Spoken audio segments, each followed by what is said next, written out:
दोस्तों, हम सब सोचते हैं कि ज़्यादा चेकअप करवाना मतलब ज़्यादा सेहतमंद रहना। लेकिन क्या आपको पता है कि 70 साल के बाद कुछ हेल्थ टेस्ट ऐसे होते हैं जो मदद से ज़्यादा नुकसान कर देते हैं। जी हाँ, हर साल हज़ारों बुजुर्ग सिर्फ इसीलिए दवाइयों और दर्द में फंस जाते हैं क्योंकि उन्होंने कुछ रूटीन टेस्ट्स करवाए जो शायद ज़रूरी ही नहीं थे। आज हम खुलकर बात करेंगे ऐसे 5 हेल्थ चेकअप्स के बारे में जो 70 की उम्र के बाद आपको सोच समझ कर ही करवाने चाहिए।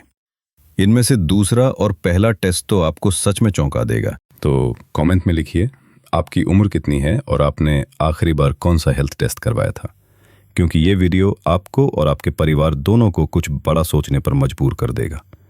और हाँ, अगर आप चाहते हैं कि सीनियर सिटीजन्स के लिए ऐसी सच्ची जानकारी और लोगों तक पहुंचे तो इस वीडियो को लाइक कीजिए और चैनल को सब्सक्राइब कीजिए।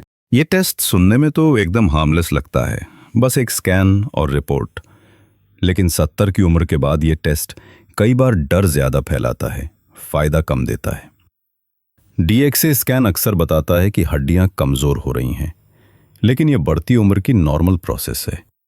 फिर डॉक्टर दवा लिख देते हैं जैसे बिसफॉस्फोनेट, जिससे पेट में जलन, एसिडिटी और कभी-कभी जबड़े की हड्डी तक गलने लगती है।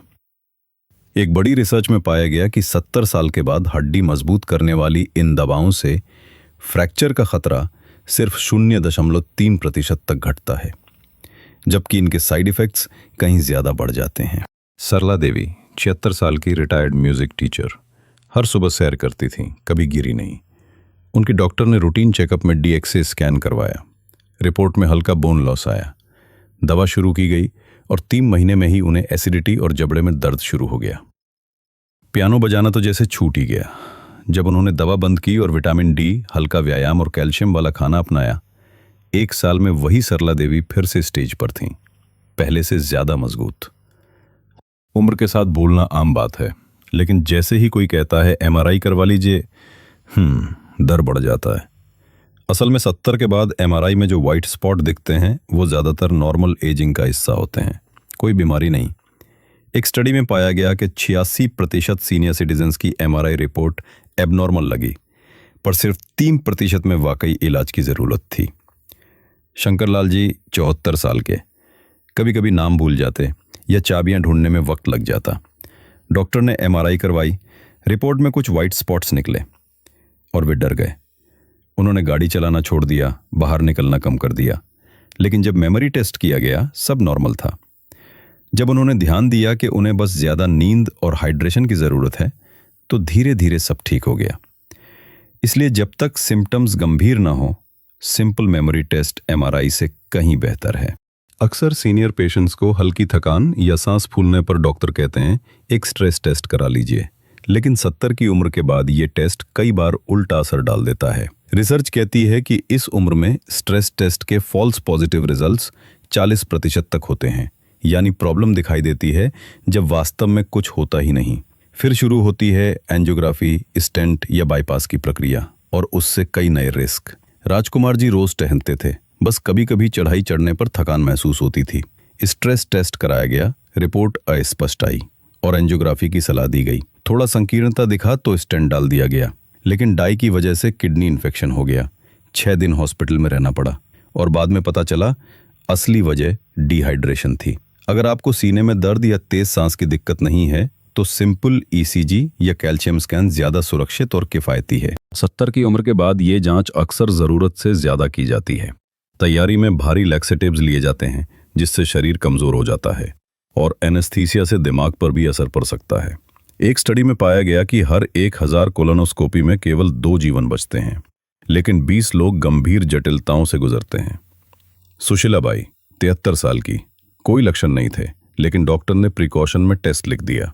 कोलोनोस्कोपी के दौरान आंत में हल्का छेद हुआ और उन्हें हॉस्पिटल में कई दिन रहना पड़ा, जबकि उनकी पहले की रिपोर्ट्स नॉर्मल थीं। अब गाइडलाइंस कहती हैं कि 75 के बाद रेगुलर कोलोनोस्कोपी की जरूरत नहीं होती। उसकी जगह एफआईटी टेस्ट या स्टूल टेस्ट घर पर ही किया जा सकता है, बिना रिस्क। इसे अर्ली डिटेक्शन का नाम देकर प्राइवेट क्लिनिक्स खूब प्रमोट करते हैं, लेकिन हकीकत यह है कि एक सीटी स्कैन में इतनी रेडिएशन होती है जितनी 500 छाती एक्सरेज में मिलती है। 2023 के अध्ययन के मुताबिक फुल बॉडी स्कैन से अमेरिका में लगभग 5% नए कैंसर्स बढ़े हैं। छोटे हार्मलेस स्पॉट्स देखकर डॉक्टर्स बायोप्सी या सर्जरी तक की सलाह दे देते हैं। विनोद जी 80 साल के एकदम फिट थे। एक प्राइवेट चेकअप में सीटी करवाया गया। रिपोर्ट में छोटा नोड्यूल दिखा, बायोप्सी हुई और लंग्स में दिक्कत हो गई। 2 महीने तक इलाज चला और बाद में पता चला कि वो स्पॉट पूरी तरह हार्मलेस था। एक्सपर्ट साफ कहते हैं, हेल्दी सीनियर सिटीजन्स को फुल बॉडी सीटी स्कैन नहीं कराना चाहिए जब तक कोई स्पष्ट सिम्टम ना हो।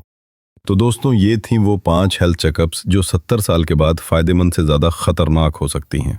हर बार किसी टेस्ट से पहले अपने डॉक्टर से एक सवाल ज़रूर पूछिए। अगर इस टेस्ट में कुछ निकला तो अगला स्टेप क्या होगा? अगर जवाब साफ नहीं है तो टेस्ट टालना ही बेहतर है। असल रोकथाम लाइफस्टाइल में है। एक्टिव रहिए, अच्छा भोजन कीजिए, पर्याप्त नींद लीजिए और खुद पर विश्वास रखिए।